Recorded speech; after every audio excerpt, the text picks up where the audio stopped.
পিলারের আড়াল থেকে অপর্ণাকে গুলি করল কিঙ্কর। আমি আবার ফিরে আসবো কিঙ্কর, এই বলতে বলতে অপর্ণা অজ্ঞান হয়ে পড়ে যায়।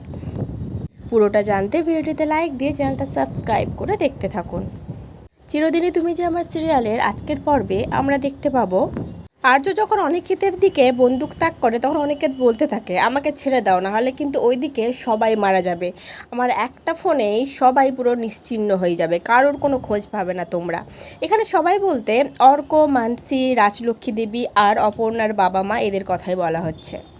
আর্য এবং পুলিশরা অনিকেতকে ছেড়ে দেবে মনে করেছিল। ঠিক সেই মোমেন্টেই দরজা দিয়ে সেখানে ঢুকে আসে রাজলক্ষ্মী দেবী আর অনিকেতকে বলতে থাকে, সব যে তোমার প্ল্যান মতো হবে সেটা কি করে ভাবলে অনিকেত? সবসময় সেটা হবে না, ভগবান আছে, উনি আমাদেরকে বাঁচিয়েছেন, এবার তোমার শাস্তি পাবার পালা।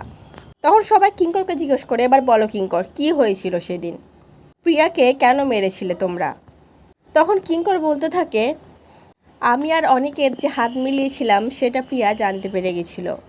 প্রথমে প্রিয়াও আমাদের সাথে হাত মিলিয়েছিল, কিন্তু পরে অনিকেতের আসল রূপ জানতে পেরে প্রিয়া ভেবেছিল পুলিশের কাছে স্যালেন্ডার করবে, কিন্তু প্রিয়া পুলিশের কাছে স্যালেন্ডার করলে আমরা সবাই ধরা পড়ে যেতাম। আর আর্যর তো কোনো হেলদোলি ছিল না, ও তো রাজনন্দিনীকে নিয়ে তখন পাগল ছিল, তাই নিজেদেরকে বাঁচানোর জন্যই প্রিয়াকে মারতে হয়েছে আমাদেরকে। তখন আর্য বলে, রাজনন্দিনীকে কেন মারলি তোরা?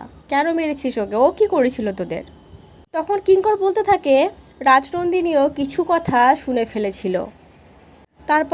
তারপর সেদিন ওই যে, তখন অপর্ণা বলতে থাকে, কিঙ্কর ওই যে পিলারের ওই দিক থেকে হাত বাড়িয়ে কিঙ্কর তো বন্দুক নিয়ে আমাকে মেরেছিল, এই বলে বুকে হাত দিয়ে বসে পড়ে। তখন সবাই বলে, অপর্ণা তোমার কি হয়েছে, তোমার কি হলো? তখন অপর্ণা বলতে থাকে, পিলারের ওই দিক থেকে যে হাতটা বেরিয়ে আমাকে মেরেছিল ওটা কিঙ্করের হাত ছিল, আমি ওই হাতটা চিনি, ওটা কিঙ্করেরই হাত, কিঙ্করে আমাকে মেরেছিল। এই বলতে বলতে বুকে হাত দিয়ে অপর্ণা অজ্ঞান হয়ে সেখানে পড়ে যায়। কারণ রাজনন্দিনী যে এই যুগের অপর্ণা হয়ে এসেছে, তাই অতীত যুগের সমস্ত কথাই অপর্ণার মনে আছে। কেমন লাগলো আজকের পর্বটা অবশ্যই কমেন্ট করে জানিও। পরবর্তী আপডেট নিয়ে তাড়াতাড়ি আসছি।